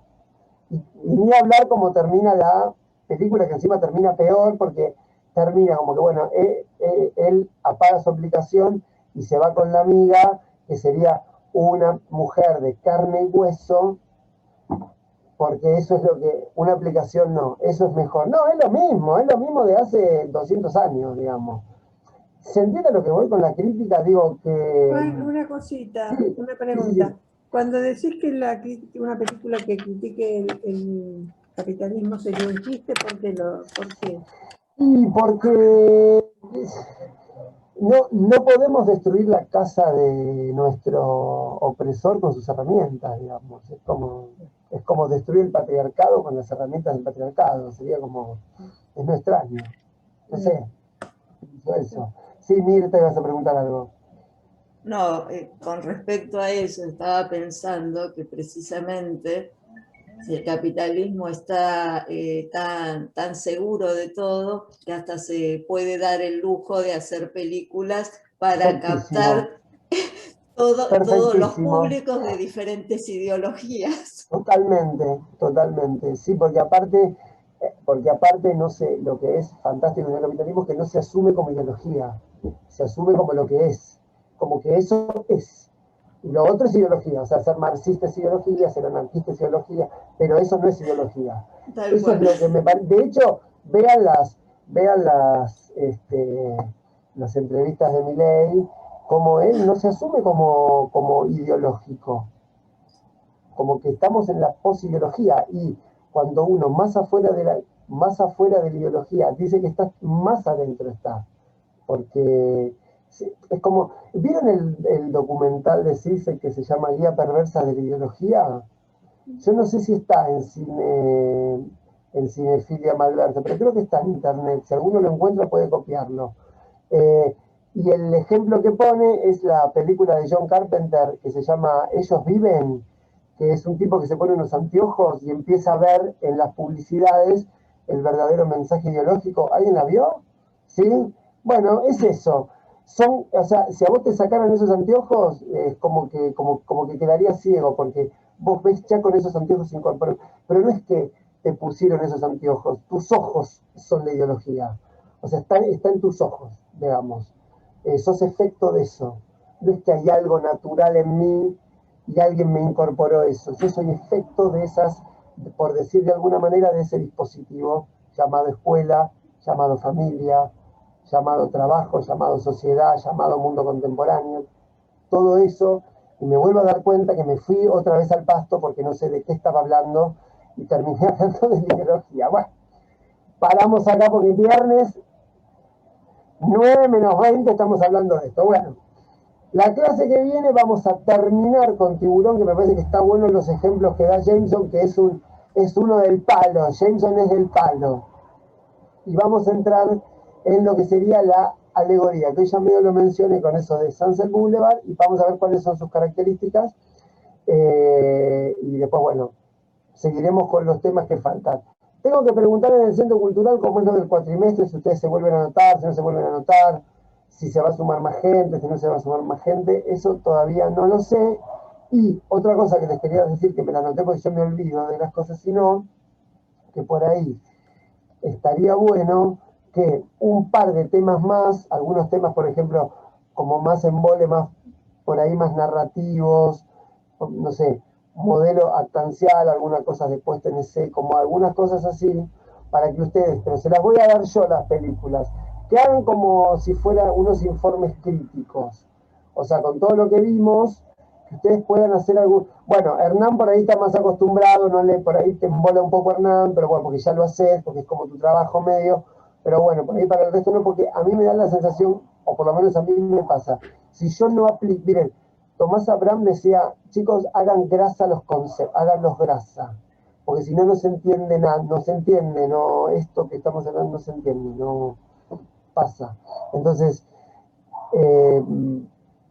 eso, digamos, por ahí dar algunos temas más y ver, yo tengo que hablar con Estela, que es la coordinadora del Centro Cultural, y ver si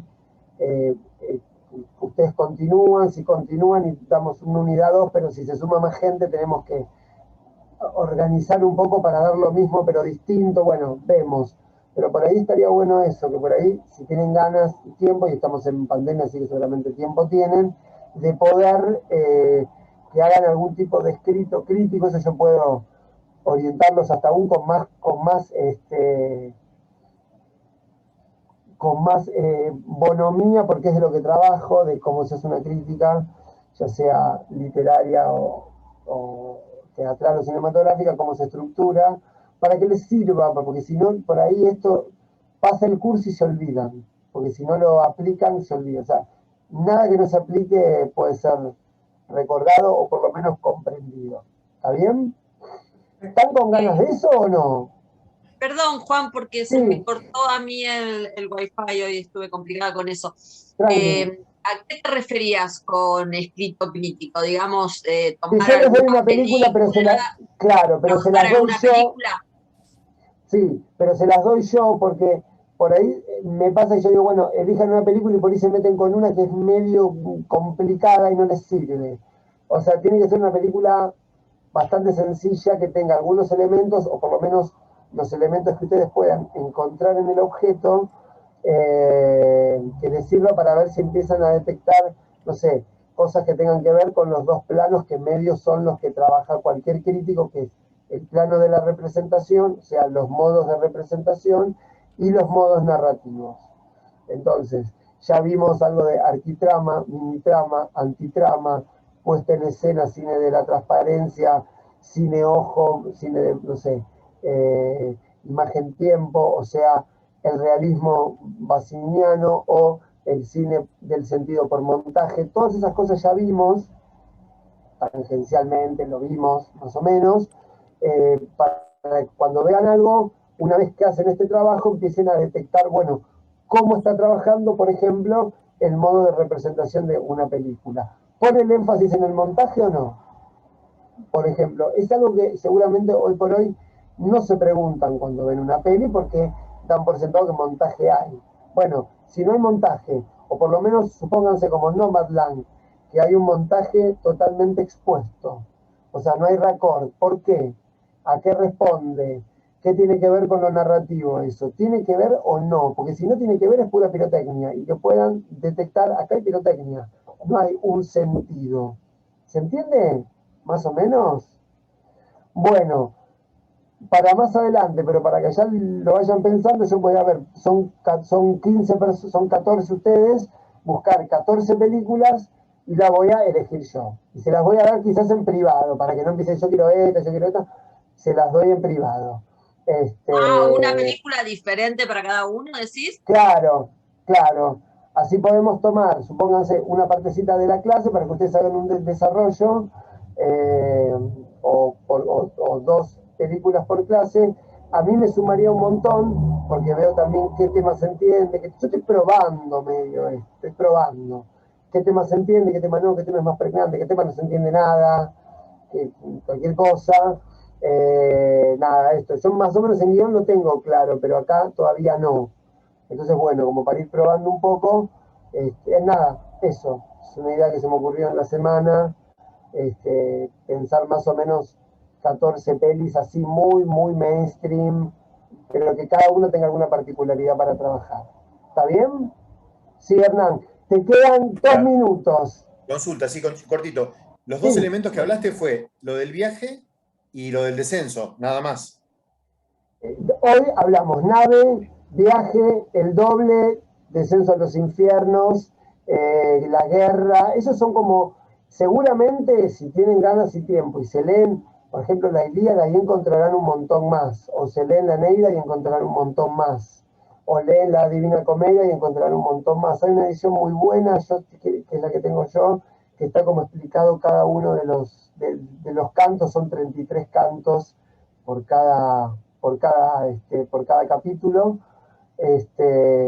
Y sí, todos los elementos que se trabajan ahí son textos de la tradición que están todo el tiempo. Yo realmente les aconsejo por lo menos que lean El Infierno, porque es cine gore de alto vuelo, digamos. Es gore, realmente es gore, es para temer. Las cosas que pergeñó ese muchacho es realmente para temer. Así que se los recomiendo. Bueno, queda un minuto. Sí, ¿alguien? ¿Cómo? ¿La película El Viaje? No, era el viaje como mito, como elemento del mito, el viaje. El viaje es medio lo que hay en todos los mitos, hay un viaje. Es medio imposible que no lo haya. Viaje y nave, esos son los dos, viaje y nave.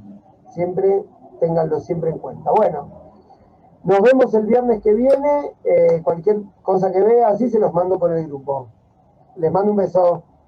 Chao, nos vemos. Hasta el viernes. Chao. Chao. Gracias.